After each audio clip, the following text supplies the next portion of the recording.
بسم الله الرحمن الرحيم الحمد لله رب العالمين والصلاة والسلام على نبينا محمد وعلى آله وصحبه أجمعين أما بعد. So alhamdulillah, we are continuing revising the books from level 1 in the INKPOT syllabus.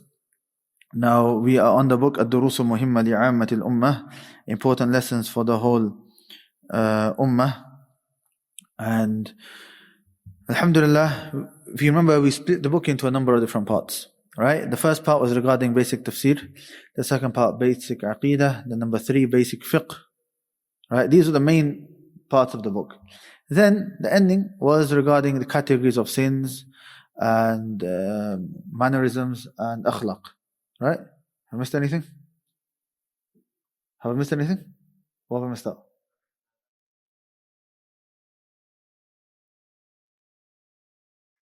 Category of sins and shirk is in there.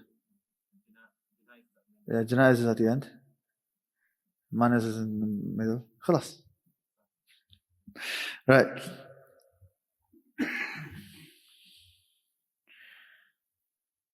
Okay, so where we reached is that we took the first part, which is regarding tafsir, because we took a whole book on it previously.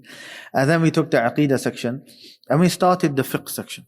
Now with the fiqh section, if you guys remember, I'm not sure if I remember this, if I mentioned this in Tuesday's lesson, but the general quick definition of fiqh is that it's pertaining to your physical, practical rulings. Right? Whereas aqidah is pertaining to your beliefs.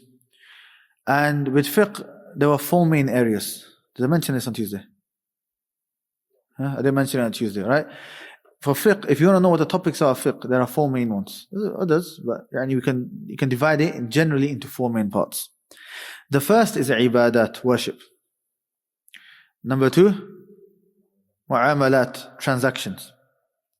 Number 3, family law, ahkam al-usrah, family law. And number 4, criminal law, al-jinayat, criminal law, al-jinayat. So what are they? Worship, transactions, family law, and criminal law. Right? Al-ibadat wal-mu'amalat wa ahkam al-usrah wal-jinayat. Right? So your ibadat are basically your 5 pillars of Islam apart from the first one. We don't include the shahadatain because that comes under with science. The shahadatain comes under where? It comes into aqidah. Yeah, the shahada. Right. The remaining pillars, salah, zakah, fasting and hajj, comes under fiqh. Okay. And then we have mu'amalat. Mu'amalat is your transactions, buying and selling, what's halal, what's haram, riba, and all of these issues. Then we have family law, that's when you have talaq and nikah and khula' and all of these other issues. Then you have jinayat, criminal law, and that's all the issues pertaining to that.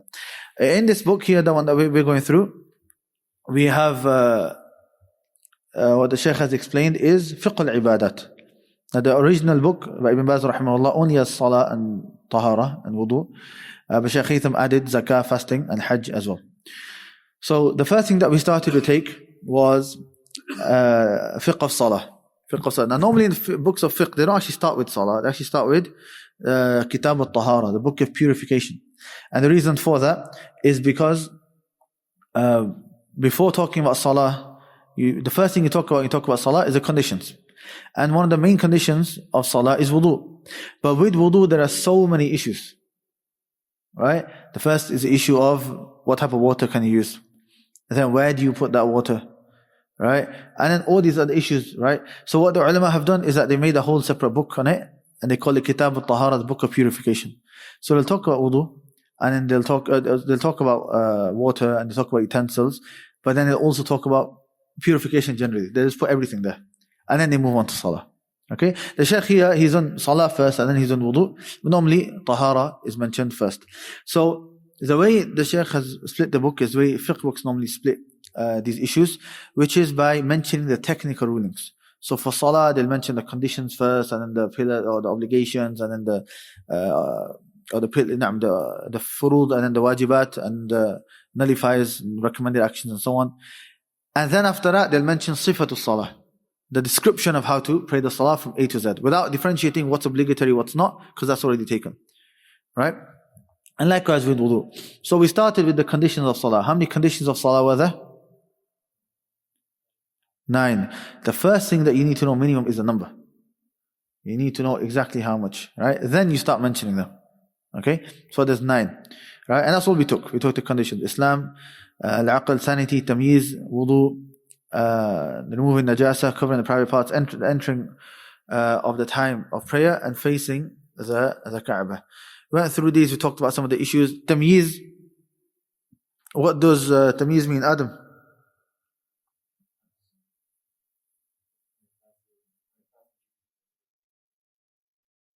When he reaches the age where he's able to differentiate between things, between right and wrong, and so on. And that's a ballpoint number is 7, but it's not restricted to 7. It could be earlier. Right? And tamyiz is that condition of Asif. Well, wasif, I said that last time as well. No, wasif. Is tamyiz a condition of obligation or a condition of acceptance?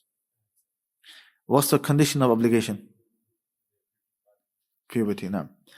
I think one thing I didn't mention, you can add this. There's so much we can mention. Obviously, we're going through it quickly, so I might not mention a few things. And whatever comes, that's what I'll mention, right? So, when does a person reach the age of puberty? What are the signs? How many are there? 7. Huh? The age of 7, mashallah. Right?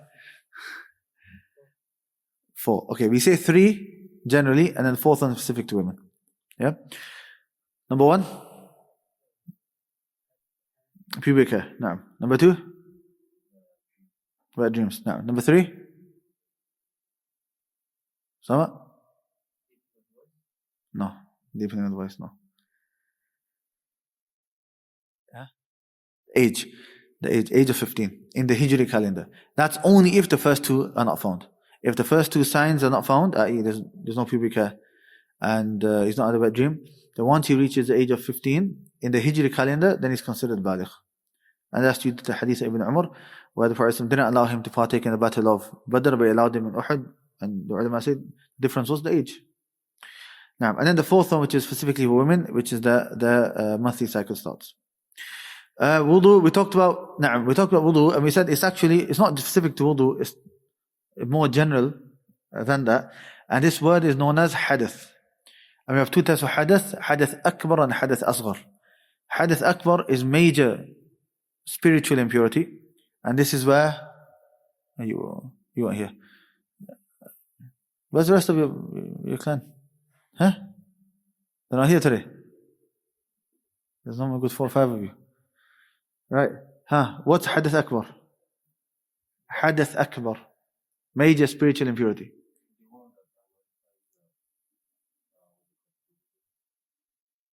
You need to do wudu. No. The major one. Naam, take a bath or a shower. Okay, and the minor spiritual impurity is when you need to do wudu. We're going to talk about it a bit later. When do you need to do it and so on, inshallah. Removing impurities, and we said that's from 3 things. The body, the place, the clothes. We mentioned 3 types. The most severe one is a dog. If a dog licks you, then you have to wash it. You have to wash it 7 times. Otherwise, if there's the rest of the body of the dog, I mentioned you don't have to, right? 7 times. However, if it's wet, like it's wet or your hands are wet or something like that, then you still wash it. Okay? But only once. You don't need to do it 7 times. Okay, you still wash it. Right? The specific ruling for 7 is for the saliva of the dog. Okay? That's due to the hadith mentioned the saliva. And then there's other hadith as well that mentioned that the Sahaba would touch dogs and things like that. Then we have the light type of impurity, physical impurity, which is the urine of the boy who has not begun eating, and also madhi and mani. So mani is semen, and madhi is pre-seminal fluid.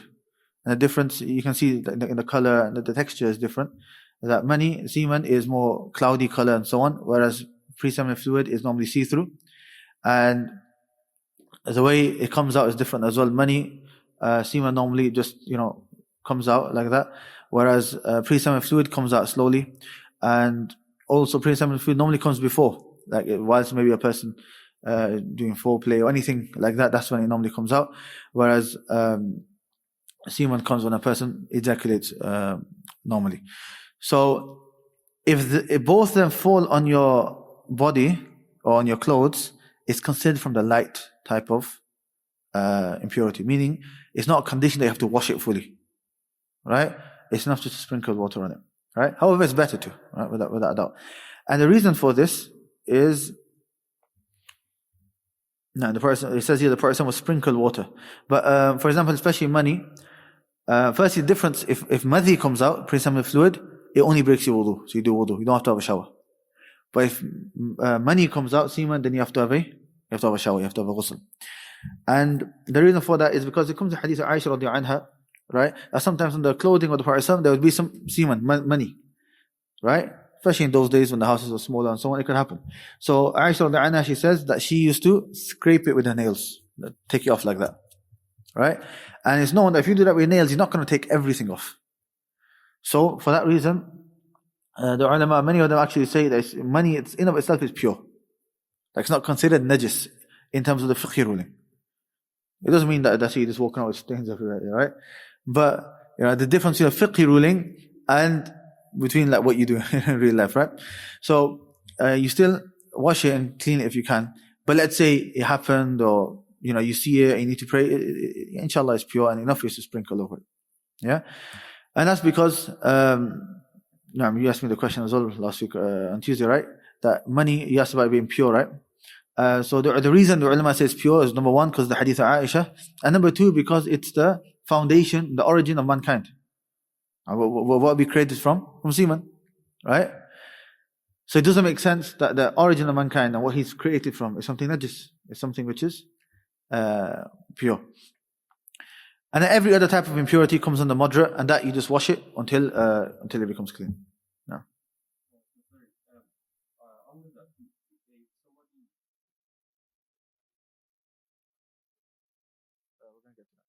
Come, inshallah, it's going to come. Then covering the private parts, we talked about three types. The severe one is for the woman, she has to cover everything apart from her face. The light one are the kids, 7 to 10, just the private parts. And moderate is everybody else, belly button to navel, and also the shoulders. They should do for salah. And in fact, they should dress fully appropriately. Prayer time, you pray within the time. Inshallah, in the bigger fiqh books, we'll talk about the time, but the simple answer right now is follow the timetable. Facing the qibla, if you can see the qibla, you have to hit it exactly. If you can't see it, then you have to hit, general direction is fine. And you have a leeway of 90 degrees, as the Prophet said, what's between the west and the east is a qibla. Is the screen not showing? Aman, are we not sharing the screen? And then your intention, right? Intention should be in the heart. You don't need to verbalize it. In fact, it's a condition. It's not working today. Qadarullah, mashallah. Okay. Right. That's the conditions. Let's move on to the pillars. Now, how many pillars are there? 14. Who can remind me, what did we mention? The difference between a condition and a pillar? Shiraz.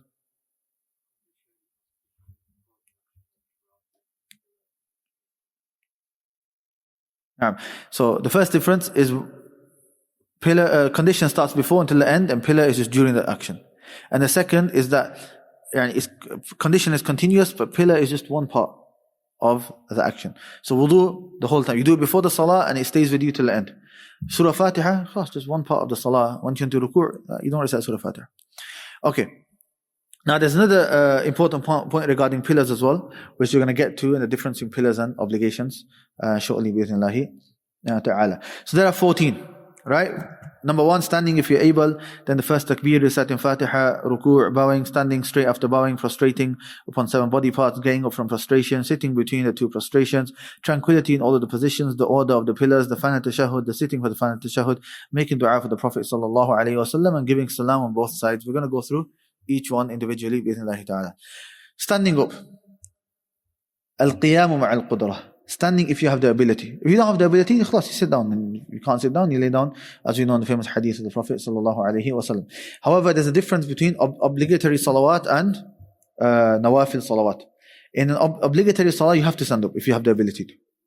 So if you're tired, you stand up. Okay? But in the recommended salawat, it's even if you are nothing wrong with you just want to sit down, it's permissible to sit down. That's in nawafil only. In the sunnah salahs. However, if you do that, then your reward is halved. No. No, just permissible. Not sunnah. Just permissible. No.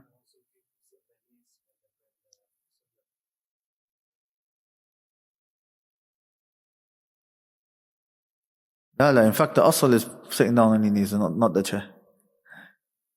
Huh? Okay. Pillar number 2, first takbir. What we mean by takbir is saying Allahu Akbar. Saying Allahu Akbar. That's the takbir. So that's the pillar. It's called takbiratul ihram. All the other takbirat have different names, right? The first takbir, the first time you say Allahu Akbar is known as takbiratu al-ihram. The reason it's called ihram, from the word, what does it sound like? Haram. The reason it's haram is because once you say Allahu Akbar, you've begun your salah and it's haram for you to eat and drink and talk. Yeah, those things become haram for you. Hence the Prophet ﷺ said in the hadith, تَحْرِيمُهَا التَّكْبِير. What makes a salah haram, all these other actions haram, at-takbir. So when you say takbir, takbir al-ihram, it is saying Allahu Akbar. As for raising the hands, rafu' al-yadayn, that's called rafu'. Rafu' means raising al-yadayn, the two hands. This is mustahab, by ijma' in the beginning of salah. Okay? So if you just stand there and say Allahu Akbar, technically salah is acceptable, but it's not something you should leave off. Okay?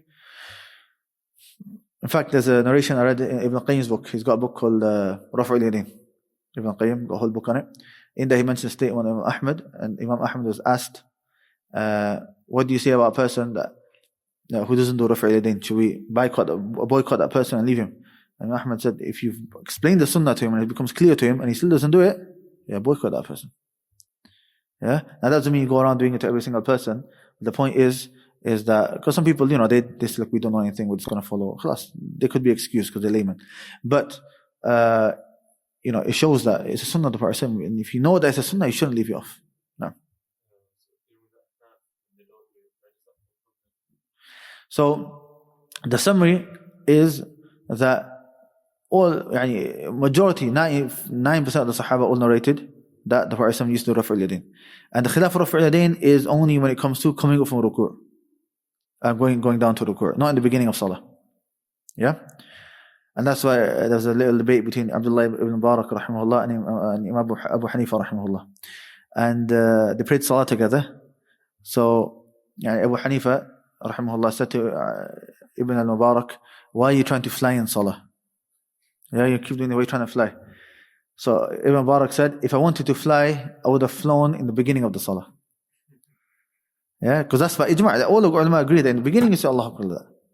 Right, khalas. Abu Hanifa lost that. But the reason they do it is because they have a hadith of Ibn Mas'ud radiyallahu anhu. The majority of the Sahaba, from them, they say that there's only 2 ahadith that all the 10 promised paradise have narrated. The one is, Man kadhaba alayhi muta'ammidan falyatabawa maq'adahu min an-nar. Whoever lies about me intentionally, let him take a seat in the hellfire. That was narrated by 62 companions. And the other is Rafu' al-Yadayn. Yeah? And if not all 10, some might have said 9. Right? But they have a hadith of Ibn Mas'ud. The problem with that is that firstly is one narrator, one Sahabi going against all the other Sahaba. Right? Number 2, the hadith of affirming Rafu' al-Yadayn are all authentic. They're in Bukhari, they're all authentic. There's no doubt in them whatsoever. Whereas one of Ibn Mas'ud is doubtful. The khilaf whether it's authentic or not authentic. And so on. And number 3, there's so many things of Ibn Mas'ud that they don't follow. Like Ibn Mas'ud radiyallahu anhu, I don't know if any of you remember Shaykh Zafar. Anyone remember what Shaykh Zafar mentioned Ibn Mas'ud used to do in ruku'? Yeah, where would he do them? Put his hands together between. So instead of, where do we put our hands in ruku'? On the knees, right? That's the thing. As long as your hands are on your knees, you're ruku', except even if you're not fully straight, you're a bit high. As long as it's on your knees, it's fine. He knows to put it on his knees. He used to put them between together. That was something which was legislated in the beginning of Islam, but it was abrogated. Ibn Mas'ud used to do it. But they don't follow him in that. They don't follow him in everything. Yeah? So, that's basically a summary of the issue. But it's clear cut. The Prophet ﷺ used to do Rafu' al-Yadayn. And a general principle of Usul al-Fiqh as well is that al-muthbat muqaddam ala al-manfi. Wal-muthbit muqaddam ala al-manfi. That if, let's say this, even if, forget there were so many Sahaba, let's just say there were one Sahabi against another Sahabi. One Sahabi is saying, I saw the Messenger of Allah ﷺ doing this, and the other one is saying, I didn't see him do it. One's affirming an action, and the other one's negating. Well-known principle of Usul al-Fiqh is that the one that's affirming, that is given precedence over the one that's negating. Why? Because this one has extra knowledge. Maybe he missed it. But the other one is saying, no, I saw it. And we know that they're trustworthy. The other one is saying he didn't see it, right? But that doesn't mean it didn't happen. Yeah? So even if it was just one by one, without that you do it. Yeah. But with that being said, the general person, if he does it, right, and it is excused because they're layman, right? Otherwise, if you go to every single person, it's going to cause issues. Right. Number 3, reciting Surah Fatiha. Right? Reciting Surah Fatiha is a pillar of the Salah. The Prophet said, "La salata liman lam yaqra bi Fatihat al-Kitab." There's no Salah for the one who does not recite the opening of the book. And another narration, bi al-Kitab or bi al-Quran. The mother of the book, i.e. Surah Al-Fatiha. So we have to recite Surah Al-Fatiha. Number 4, tranquility in all positions. What it means by tranquility here is the word طمأنينة, not the word khushu'. So طمأنينة, tranquility, means you have to be in that position long enough for you to say what's obligatory upon you. You have to be long enough in that position, enough for you to say what's obligatory upon you. And some people, between two sujood, they do this, for example, yeah? So they're in sujood, Allahu Akbar, Allahu Akbar. How on earth have you even said one word in that time? Or they'll say, Sami'a Allahu liman hamidah, Allahu Akbar. There's no time to say anything. Right? So that, if a person does that, it negates the pillar of tranquility. Okay, the Shaykh doesn't comment on the others. Well, let's go through those quickly. Ruku', right? So, the minimum for ruku' is that your hands have to be on your knees. Now the best is that if you can keep your back straight like that, like an ironing board, or if you get like a glass of water, you can put it and it's going to stay. Yeah. If it falls on the person, then it's his fault. He's not doing ruku' properly. Yeah. If, however, he's up a little bit or down a little bit, but his hands are on his knees, it's accepted. It's not the best because it's not straight, but it's accepted. Right? Once he starts coming off of the knees, then he'll be like that. That's when it's not done. Yeah. Standing straight after bowing, this is very important. After you do ruku', you stand up until you are straight. You affirm that you're straight, and then you go down. That's a pillar. Without the salah is not accepted. And so many people do what? They don't ruku', right? And then they say, Sami'a Allahu liman hamidah. Even that is a good one actually. They're actually worse than that, right? Sami'a Allahu liman hamidah, Allah, like they hear, and then they're going down. Like, they've not stood up like this. Right? They've not stood up like this. You have to make sure that you sit properly. Same with the sujood, sitting between two positions. You come up, your back straight, and then you go back down. Yeah.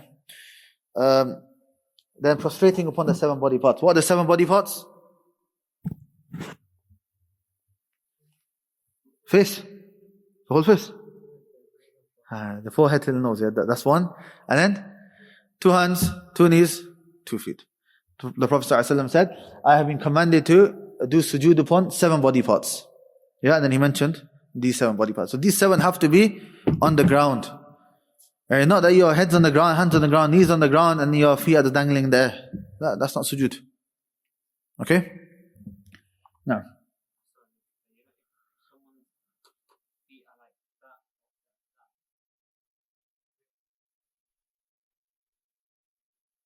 The toes are going the opposite way. That inshallah is valid, inshallah. As long as it's touching, inshallah it should be okay. Now. Yeah. Just the one. One is problematic. It's just a toe. Huh? That's problematic. That should be a decent amount. If let's say the pinky is coming out, that's okay, but it should be a good decent amount at least. Same with the hand. Even if the palm's not fully on, as long as the main hand is there, that's fine. Alright? It is mentioned in the books of fiqh, in the bigger books of fiqh, like in Road al-Murbi' and things like that. They do mention that as long as part of the hand is there. But one toe is, that's a bit problematic now. Sorry, you mentioned if it's the curl into a fist and you've got it on like that. How is your foot turning into a fist? Not like that. Yeah, I get that. Yeah. It's facing the other way. Yeah, and it shouldn't be. But Wallahu a'lam. That's a bit. I'm doing it now, so it's a bit of a weird one. Wallahu a'lam. Why? Somebody does that? I heard someone tell me, I don't know where from that.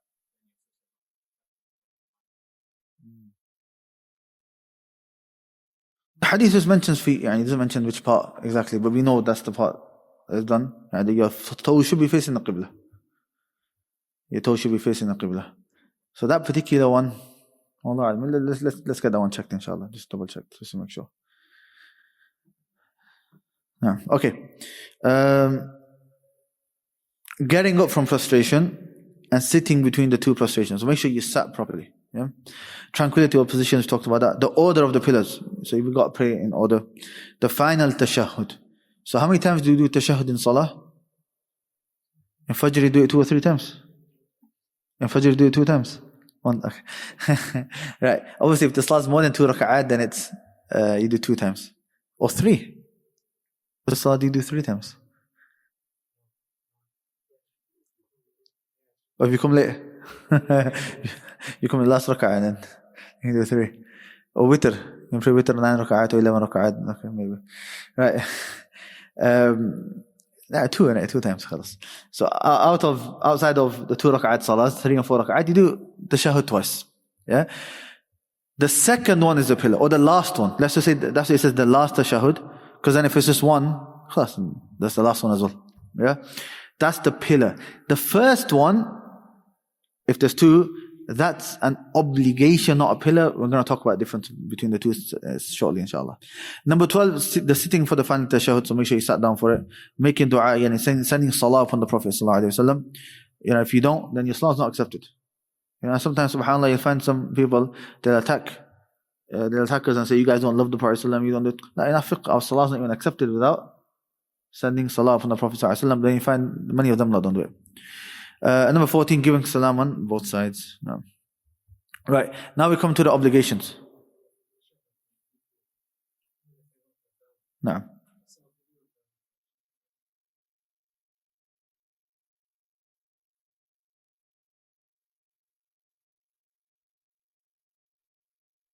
Big ulama debating, and you're saying, oh, which one's correct? Huh? MashaAllah. So look, the issue with the finger, firstly, it's not an obligation, so you don't need to worry about it too much, yeah? But the thing is, the hadith mentions the person will take it up and down.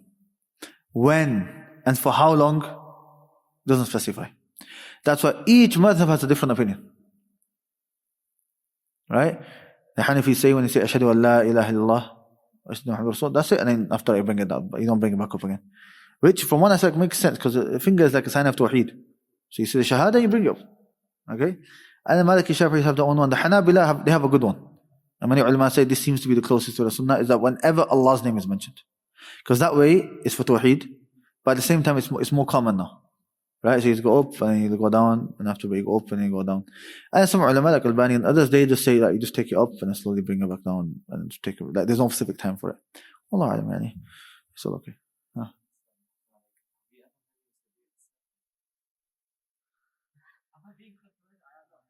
In the bigger books, inshallah. Right.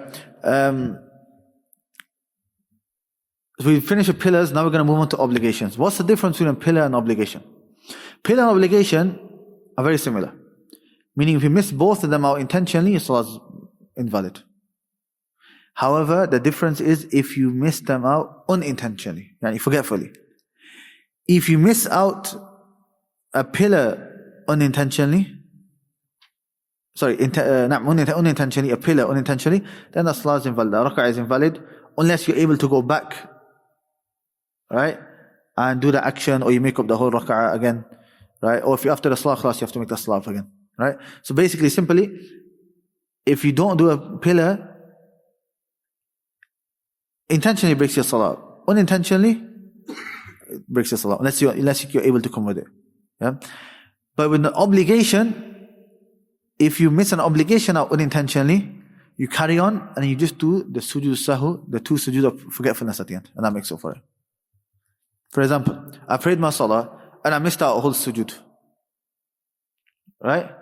Khas, I either have to bring the whole rak'ah again, or after the salah I realized I didn't do a sujood, khas, you got to pray the salah again. Okay? But an obligation, as we're going to get to now, is saying in sujood, saying Subhana Rabbiyal A'la.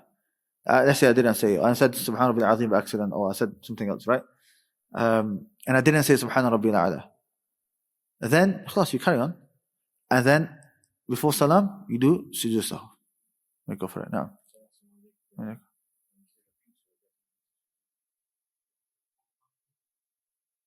you're close to it, within the same rak'ah, you go back to it, if you're able to. If you're leading a salah and stuff, then it's a bit more complicated. Everyone's going to get confused. But this is more if you by yourself. If you make one of these mistakes, an obligation, behind the imam, it's fine. Okay, imam takes the thing. So if you, in sujood or daydreaming, he says something else, you don't have to do sujood sahwi at the end. So with the questions regarding sujood sahwi, is it regarding sujood sahwi? Sujood of forgetfulness? Okay, it's going to come. It's going to come. Right. There's a whole section of sujood sahwi. Ask me then. Right. So that's the difference between pillar and obligation. Right. What are the obligations? There are 8. Number 1, all of the takbirs except for the first takbir. So remember, takbirat al-ihram is a pillar. The other takbirat are known as takbirat al-intiqal. Takbir of al-intiqal. Intiqal means, what does intiqal mean? Yeah, to move. Or transport or transmission, any of those meanings, depending on the context. So, i.e., you say these takbirat as you're moving from position to position. And it's also important to notice that when do you say it? You don't say it before. You have 3 options. Imagine you're going into ruku', yeah? You can say it before you're going to ruku', you can say it during, as you're going down, or you can say it once you're in ruku'. 2 are correct and 1 is incorrect. The 2 incorrect ones is saying it before and after. When do you say it? You say it as you go down. And for example, right?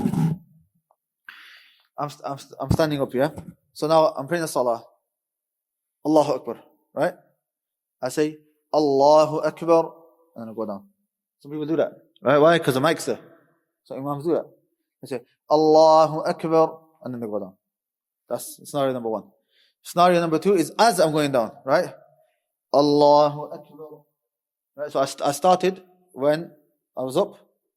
With this one, sometimes it might overlap. Like you might say it a second earlier while you're standing, or you might say it and you stretched it, so you fall into ruku' and you finish it. That's fine, as long as it's said whilst you're going. There's a bit of overlap. It's fine. Okay. The third option is I get into ruku', right? Allahu Akbar. I'm in ruku'. Okay. Which ones are incorrect? Number 1 and number 3. Okay. Many ulama say if you do that and you know the ruling, your salah is invalid. Okay. Because you've come with a pillar in the incorrect place. And if I recite Surah Fatiha in sujood, is that going to benefit me? Haider? It's not. So you've not come with a pillar in its correct place. Rather, you say it as you're going down. Now, obviously, there is the issue of sometimes the mic doesn't pick you up and so on. In that case, what you do is that you say the beginning of it in the mic, and then the rest you say as you're going down. Right? Because as soon as people say, here, Allah, they're going to go. They're not going to say, Allah, alright, Allah, what's he trying to say by saying Allah? No, they're gone before you. Yeah? So, you say a little bit, if there's ever a darura, a necessity, the principle is, الضرورة تقدر بقدرها. We study in Qaid Fiqh here, right? Legal maxims. But whenever we allow something for a necessity, there's a sub-rule of that, subcategory of that, which is, the necessity has to be measured by the amount that's needed. And for example, if you're in a desert and you're starving and you're about to die, and you find something haram, are you allowed to eat it? You're allowed to eat it. Does that mean you have a full 3-course meal? And that's it, khinzir is pig or pork, right? Akramakumullah. Does that mean? Bismillah ar-Rahman ar-Rahim. That's it. Pull out the steak and pull out, right? Bring the sauces, you have a full 3-course meal. La. You have the amount that keeps you alive and then you move on. That's the amount that is allowed for you, and after that it's not allowed for you. And this principle applies to anything. If anything becomes permissible due to a need, you only are allowed to do the amount which the need requires. Another example is the science of al-jarh wa ta'adil. Sharat, what's al-jarh wa ta'adil? Ammar? MashaAllah, why did I mention some topics? I see some faces, MashaAllah. Ahmed, your face is glowing. Ammar smiling, MashaAllah. Right, huh? Awab's not here, but Awab would be loving it down there. Hafidhullah. Na'am. Shafahullah is quite ilmic du'afan.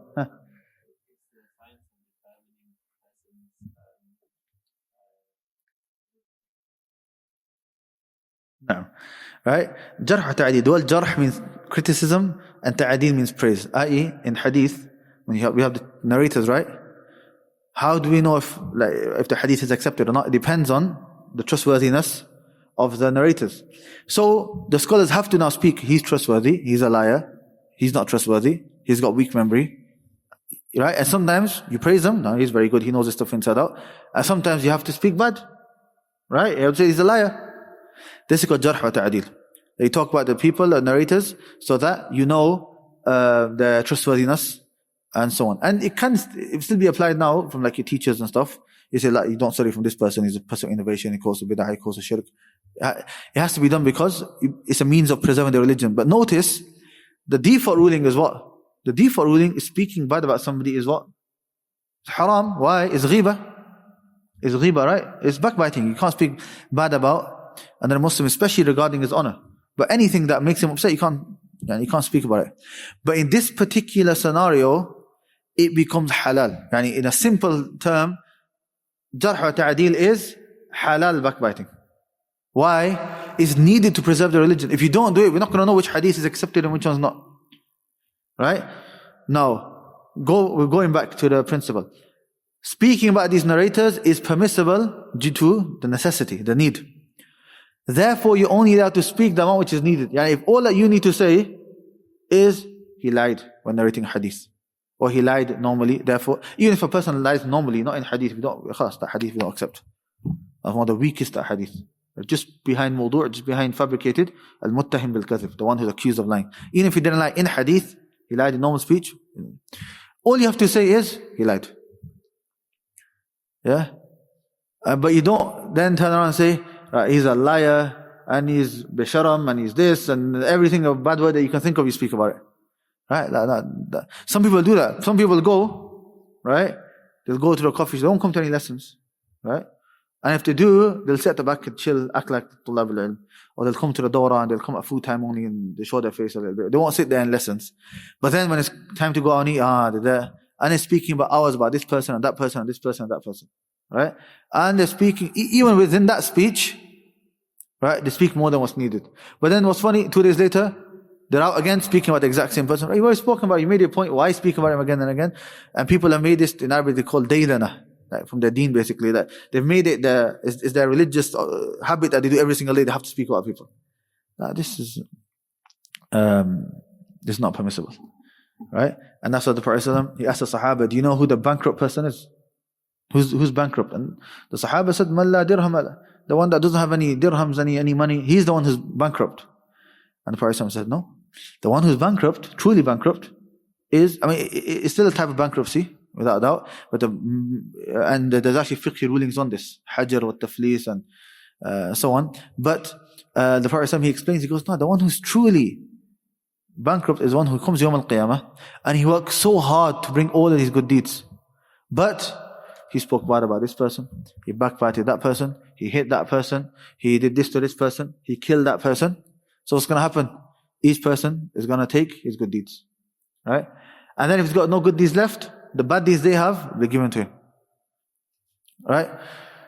And that's what Ibn Daqiq al-Eid rahimahullah, he said, أَعْرَاضُ الْمُسْلِمِينَ حُفْرَةٌ مِنْ حُفْرِ النَّارِ. The honor of the Muslims is a pit from the pits of the hellfire. It's haram, you're not allowed to speak about the honor of the Muslims. But he says, وَقَفَ عَلَى شَفِيرِهَا طَائِفَتَانِ مِنَ النَّاسِ. But those who are standing on the edge of that pit are two types of people. Al-Muhaddithun wal-Hukkam. The scholars of the hadith and the rulers and the judges. Why? If you're ruling and you're judging, you have to speak about people.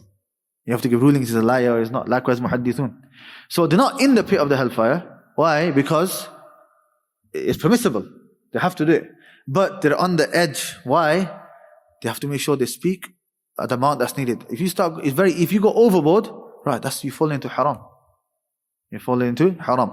And if you look, if I say to you, who's the strictest person when it comes to authenticity of hadith? You're going to say, Bukhari. Obviously, Imam Sahih hadith is different. But in general, everyone knows Bukhari because of how strict he was in Sahih Bukhari. If you look at the way that he speaks about narrators, right? I can't remember the exact wording, but he'll just say something along the lines of, he won't even say that he's a liar. No, he won't say that. He'll say, we left him, but we didn't write his hadith. That means this guy's the weakest narrator. According to Imam Bukhari, that means this guy's the weakest narrator, and don't ever listen to him. But he'll say something nice like, yeah, we didn't write it down. Right? Why? Speaking about people is very dangerous now.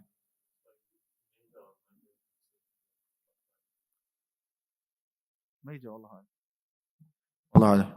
Because then there's been other things described about it, eating the flesh of your brother and things like that. Now, anyways, how do we get here? Yeah, what had to do with jarh wa ta'deel? Huh? Naam, the amount that's needed. Yeah? But what did I have to do anything? Oh, naam, microphone. Naam, ahsant, mashallah, you guys. We found the sunnah back to speech. But we're going to go off again, huh?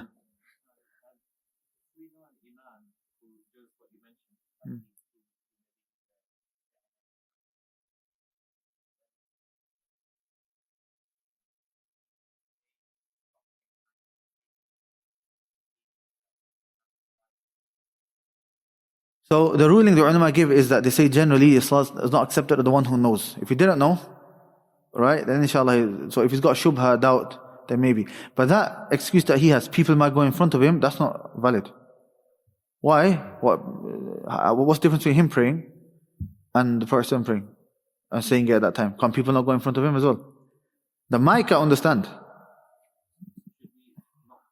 You tell us, you be stern. Fuqaha mentioned this, and what you mentioned is not valid.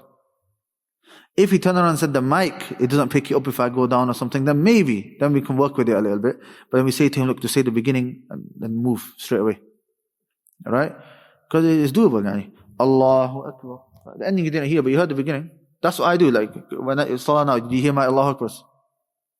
Or anyway, you were like, I didn't hear it. You heard it, my takbirat, right? Yeah, that's exactly what I did. I just at the beginning here, and then I say it loud, so even when I'm ruku', if you want us to pick you up, say it loud enough, it picks you up. Right. Now, so advise that person. Inshallah, advise him. I say, you look at him. Maybe say my name to him.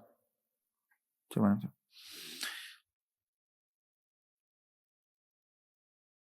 Right, what are we on? Number 2. Okay, so what are these takbirat called? Takbirat al-intiqal. Naam. Right, I want to go faster. This is meant to be revision. It's not meant to be. I told you guys fiqh. What did I tell you? What did the teachers do? No questions. Right, until I finished fiqh section, any questions? You got questions written down? Ask me after I finish. I want to try and finish in 10 minutes. Right. Saying, Sami' Allahu liman hamidah for the imam and the one praying alone. So we have 3 types of people. Imam, the one praying behind the imam, and the one praying by himself. Who says Sami' Allahu liman hamidah? The imam and the one praying by himself. The one who's behind the imam in the salah does not have to say Sami' Allahu liman hamidah. Right? He says the next one, Rabbana wa lakal hamd. Right?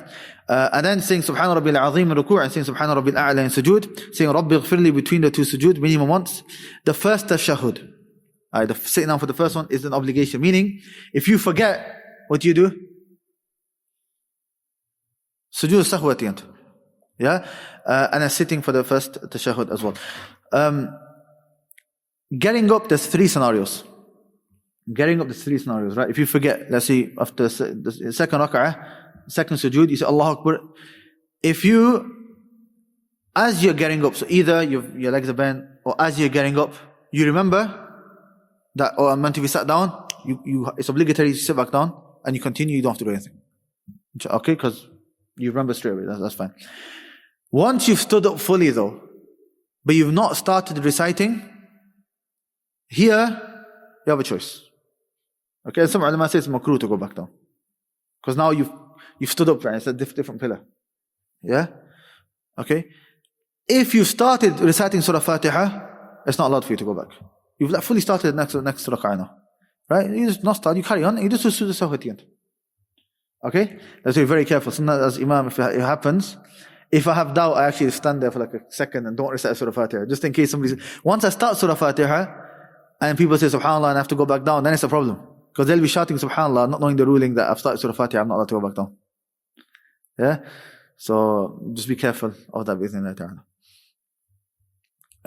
The Shaykh mentions the tashahhud and the meaning of tashahhud. The recommended actions, these are all of the sunan acts of salah. For example, the simple answer is that the things we didn't mention, they're sunnah. And did we mention, as soon as you say Allahu Akbar, saying the dua, between Allahu Akbar and Surah Fatiha. No, so therefore the dua is sunnah. You should do it, and the best sunnah, there's more than one dua narrated. Subhanakallahumma, Allahumma ba'id bayni wa bayna khutaya, and others, right? And there's some that are specific for the night prayer and so on. The best is that you change. Each time you pray, you say a different one. That way, two benefits. Number one, you act upon all of the sunnah. You act upon when the Prophet said this, and you act upon what the Prophet did here. But then number two as well, it increases your khushu', because you're saying different things. Right? It's not like just like a customary act anymore. Right? But the good thing about knowing this is that sometimes, let's say you're in a hurry or you forget, you know, because it's sunnah, if you say Allahu Akbar and you said Bismillah ar-Rahman ar-Rahim and you start Surah Fatiha, Salah is accepted. Salah is accepted. So you can read all of the recommended actions yourself. Right? Nullifiers of the prayer. Now the Shaykh, he mentions, from nullifiers of the prayer, he mentions 8. Oh, no, the other 2 were in wudu. That's fine. Okay, what are they? Number 1, intentionally speaking whilst remembering and knowing. Forgetting or not knowing does not invalidate the prayer. And if you intentionally speak, it's not allowed. Right? If you forgetfully say something, and as soon as you remember, you stop, that's fine. It's forgiven, inshallah. Okay? Number 2, laughing. Laughing means noise comes out. If you just smile, inshallah, it's fine. Okay? And if you laugh, you don't have to do wudu again. Some people think you have to do wudu again. That's the Hanafi madhab. You don't have to. There's no authentic hadith regarding it. I think there's one, but it's weak. Number 3, eating and drinking. Obviously, breaks your salah. Exposing the private parts. So the awrah that you meant to cover, if it becomes uncovered, your salah is not accepted. If it happens very quickly, and you cover it up quickly, that's fine. Okay? Especially back in the day, when they had less clothing and so on, sometimes it would happen. So if they cover themselves up quickly, that's completely fine. If it happens to be, sometimes it happened to me once as well, and I think somebody asked as well, if you have a very small little hole, like that big or something very minute or small, that's fine, that's overlooked. Okay? Deviating a lot from the qibla. And if you're facing here, if you come a little bit here, that's fine. Right? But if you're going really far from the qibla, you're going the opposite direction, khalas. Yeah? And that happens. But it's allowed in nawafil. And if you're traveling. If you're traveling, it's nafil salah. If it's obligatory, you stop. Like, let's say you're driving a car, right? But no, not while you're driving. In the passenger seat, you shouldn't be thinking while you're driving. You say Allahu Akbar, Bismillah, everyone else is just long stand. All right. Let's say salah time, class, you stop. Fard, you get up, you have to do the pillars. Okay? You stop at the service station. Alhamdulillah, it's very easy nowadays. But let's say nafil, you don't pray nafil. Right? You're allowed to. What you do is that you try to face the qibla in the beginning. After that, wherever the car goes, it's fine. That's because the Prophet used to pray on a camel sometimes. That's what he used to do. Okay? Inshallah, there's more details, we'll take it. It comes in Rawda Murbi'. I can't remember if it comes in Zad, but inshallah. Number 7, continuous necessary movements whilst praying. We'll get to that. And obviously breaking wudu. With the exception of a person who helps the Imam, saying subhanallah and so on. Alright, what's the ruling on moving in salah? Sharaza, you have to move in salah. On what? How many rulings do we have? 5. The 5 rulings in fiqh all apply here. What are the 5 rulings? Obligatory, recommended, permissible, disliked, impermissible. Yeah? Wajib, or fard, mandub, mustahab, or sunnah, mubah, or jaiz, makruh, and haram. Right? Depending on what the movement is and how many is, the ruling changes. Right? The Shaykh mentions them. When did he get that working? Quite a while ago. I saw something from but I didn't look. Right. Okay. So, prohibited movements. When it's many unnecessary consecutive movements. It's a lot. Unnecessary. There's no need. And it's consecutive. Right? Some of them have said so much so that if somebody looks at you, they can't even tell if you're in salah. That, khalas, breaks his salah. Disliked, slight unnecessary movements. So if you're moving and doing stuff and there's no need, that's disliked. But if it's a little bit, it's fine. It doesn't break your salah. What's permissible? Necessary movement.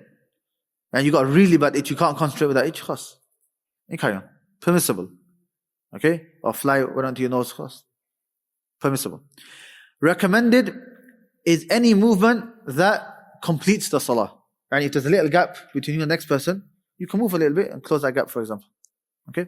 Obligatory, the validity of the prayer depends on it. Such as removing impurity. And you've seen, you got gloves on, or you got a watch on, you got something, and there's impurity, khas, that taking it off, that's obligatory. As soon as you like the hadith of the Prophet ﷺ, where he was wearing sandals, there's impurity on the sandals.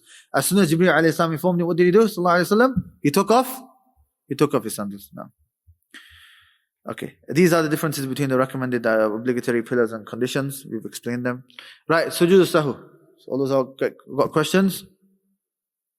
Don't get ready, wait until I finish the whole salah section, inshallah. Then ask. Okay, otherwise I'm not going to finish it.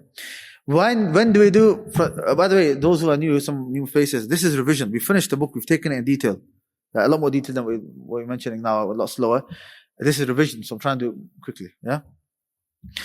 Why do we do sujood as-sahu? Sahu means forgetfulness. The prostration, the sujood for forgetfulness. There are three reasons. Either you add something, done something extra, either you miss something out, or you have a doubt. Right? An increase such as you added an extra sujood or ruku or something. Decrease, you missed one of them out. But remember, you missed out an obligation, not a pillar. Missing out an obligation. What happens if you miss out sunnah? Ahmed? Yeah. It's actually a lot easier than you think. Yeah. You don't do anything. And if I say instead of Subhan Rabbil Azim 3 times, I say it once. Do susahu? La khalas. Sunnah, you do it, you don't do it. You do it, you're rewarded, you don't do it, nothing on you. Okay? Right. Then the third reason is a doubt. The third reason is a doubt. I.e., am I on my third raka'ah or am I on my fourth? For example. If you have a doubt, what's the principle? Huh? It says it there? No, before susahu, before. Al-yaqeen la yazul bil-shak. What you do is, certainty is not moved by doubt. We'll get to the after one, yeah? But we're talking about doubt within the salah, yeah? What you do, the principle that all the scholars agree on, is certainty is not removed by doubt. Meaning, if you're certain of something, then you have a doubt, you don't act upon the doubt, you stick to what's certain. So, do I have wudu or not have wudu? You think, what am I certain about? I'm certain I did wudu. I'm doubtful, did I break it? I don't know. 50-50. Doubt means 50-50. Yeah? I don't know. In that scenario, you're certain about wudu, you're doubtful about breaking it, therefore you stick to what's certain, you have wudu. The opposite. You know you went to the bathroom, you broke your wudu. You're doubtful. After coming out of the bathroom, did I do wudu or not? What's the ruling? You have wudu? You don't have wudu. Right? Because you know you went to the bathroom. Right? So, am I on my third raka'ah or on my fourth? Third. Because you're certain, minimum 3. You're doubtful about the fourth one. So when it comes to numbers, you basically stick to the lower number. Same in tawaf. I've done 6 or I'm on my 7th. Doubtful, you stick to the 6th. Yeah? So that's what you do. So, let's see what the Shaykh says. He says there's 2 types. If it's after, you have a doubt after, like you finish your salah, then you have a doubt, you ignore it. A doubt, not certainty. And if you realize you actually made a mistake, then you have to sort it out. Yeah? But you don't know, did I do this? Once you finish, you ignore it. But during the salah, if you're somebody that doubts often, nearly every salah, every second salah, you have doubts, you just ignore it. You don't worry about anything. Yeah, because this person's got waswas, and the more you think about it, the more you act upon it, the stronger it gets.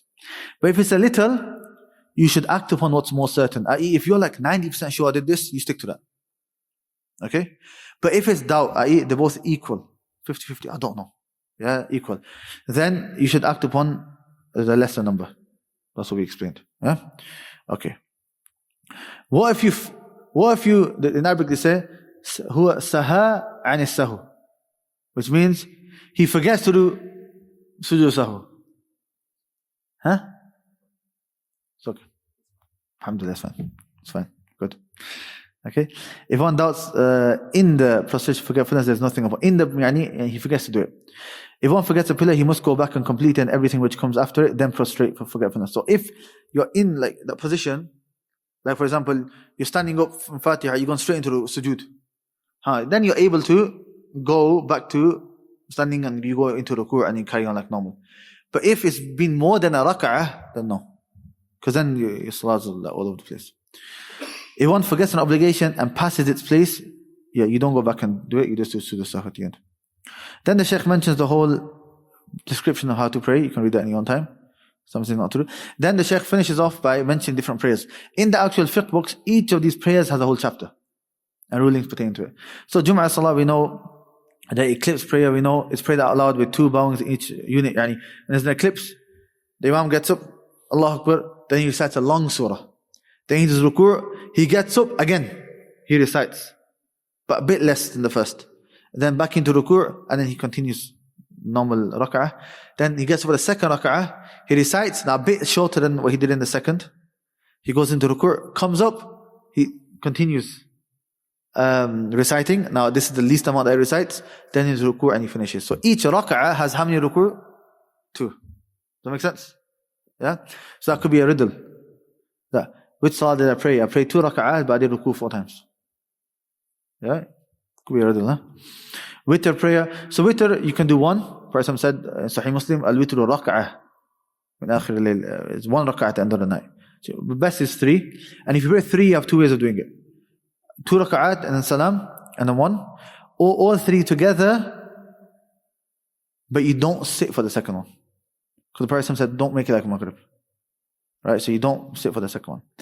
Or you could do 5 or 7 or 9 if you want a rak'at, and the Shaykh talks about how to do all of them at the end.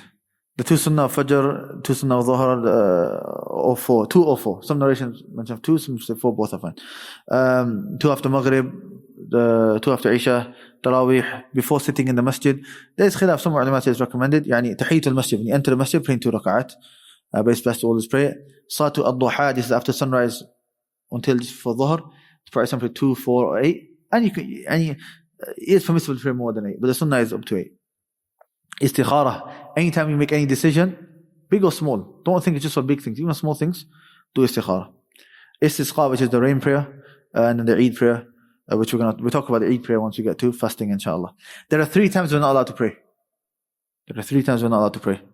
The first is from dawn until sunrise, i.e. after you prayed Fajr until sunrise, you're not allowed to pray. So Fajr 6:15, that's Salah, right? So you can pray, what can you pray? You can pray 2 rak'at of Fajr and Fajr itself, that's it. And if you miss the 2 rak'at, you can pray them later, but that's it. You're not allowed to pray anything else until sunrise is, shuruq is 7:19. So we can pray from 7:20 or 7:19, right? La. You have to wait how much? 10 to 15 minutes, right? 10 to, because that's the time when the sun worshippers worship the sun and so on. So we've been told to wait about 10 to 15 minutes. So 7:19, I'll just say 15 minutes just to be safe, right? What time? 24 past? No, come on, pay attention. 34 past. Yeah? So 34 past you can pray. When the sun is directly upon the zenith. Zenith is when it's like right above your head. Yeah? And then from Asr till Maghrib. You're not allowed to pray. If, however, the salah has a reason behind it. For example, you enter the masjid, janazah, qada, like there's a reason, it's not just general nafil. Then it's permissible to pray. Okay? Now. La, it doesn't come under that. Right, okay, alhamdulillah. We finished with salah. Right. Go on. Right, 5 minutes maximum. Yeah, go.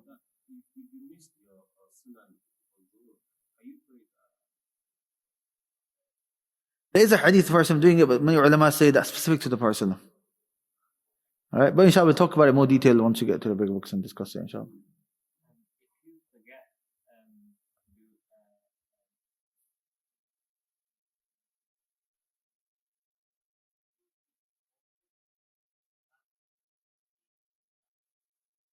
If it's straight after the salah and you realize you must have been one action in 1 rak'ah, you just add 1 rak'ah, inshallah, and do sujood sahwi. But if it's after like a while, you've talked and stuff, and then best to do salah. Yeah. When to do it, right. When to do sujood sahwi, very important question. Is it before salam or after? Now, ulama differ. For example, the Hanafi say after. Imam Shafi'i says before. But Imam Ahmad, rahimahullah, he was more strict. I'll get to him in a second, right? It's been narrated the Prophet did it before and after. Okay? Generally, to make it easy, we say If you added something, you do it after. And if you subtracted something, you do it before. Okay? But the general advice we give to imams, obviously depends on the masjid you're in, but in our masjid generally, we just stick to doing it before. Why? It gets too confusing for the people. Right? Sometimes before, sometimes after. The other issue is somebody's missed a rak'ah, you said salam, and then you've gone into ruku'. So you've gone into sujood, sorry. And they've already got up to make the rak'ah, they're going to be like, what do I do? Do I follow the imam, not follow the imam? It gets confusing. Right? So, don't worry about that. We'll once you get to sujood sahwi, inshallah. Okay? I saw that smile slowly grow, and I knew exactly what you're going to ask, right? So that's what we say, just stick to just doing it before. Okay? Imam Ahmad rahimahullah was very precise. He said, the exact ahadith for the exact actions where the Prophet did it before, you do it before. And for those exact actions where he did it after, you do it after. That's a lot more difficult. You got to memorize exactly what the mistake was, right? So we stick to generally add something after you took something away before. This is what we say to the students of knowledge. Right? As general person, we say just do it before and that's it. Make it easy. And both are narrated, both are allowed. Just stick to what's before and don't make salah too complicated. Now, you had a number of questions.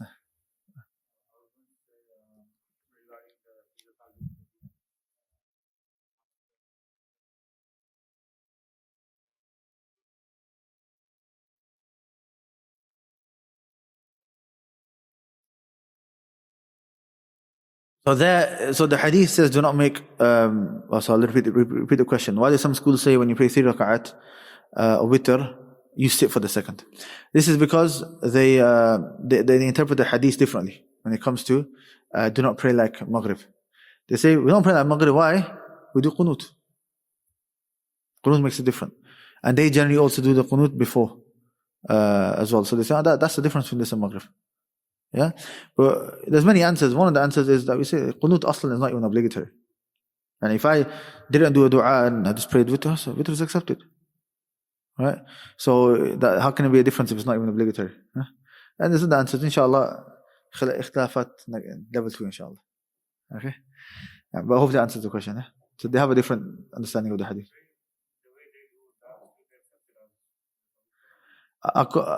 According to us, we see as weak opinion. Majority of the ulama see it. It's only the ulama of Kufa at that time that many took that opinion. But if I ended up in a masjid like that, I wouldn't cause an issue. Right? Because the following an imam is accepted amongst Ummah. There's room for understanding of the hadith and so on. So generally we would say no, but like if it's an issue, don't make an issue basically. Don't make an issue basically. Yeah. Yeah. Is this last question, yeah? Khalas.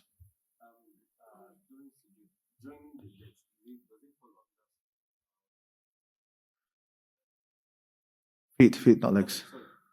MashaAllah, legs.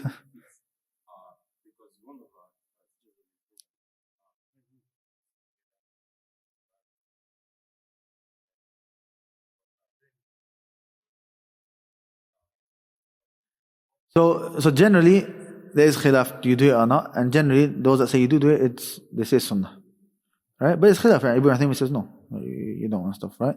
However, some of the Ahl Hadith, some of them have gone to extremes and said that it's obligatory. Huh? Some of the Ahl Hadith, yeah. But inshallah, it's not it doesn't affect your salah, inshallah. But if you can do it, it's good, because the sufuf should be like that. But one thing I will mention, even the other schools of thought that don't agree with putting the feet together, they do still say the shoulders should be together and your sufuf should still be in line. Like, you're all in one line. But subhanAllah, you'll find you go to them masajid, one guy's here and there's like a meter gap between him and the next person. One guy's half a saf ahead, the other guy's half a saf behind. What sort of jama'ah is that? Right? Even according to their own madhab and so on, that's incorrect. Yeah, so that's, keep that in mind, inshallah. Right, we'll stop here, inshallah. Subhanakallahumma wa bihamdika, ashhadu an la ilaha illa anta, astaghfiruka wa atubu ilaik.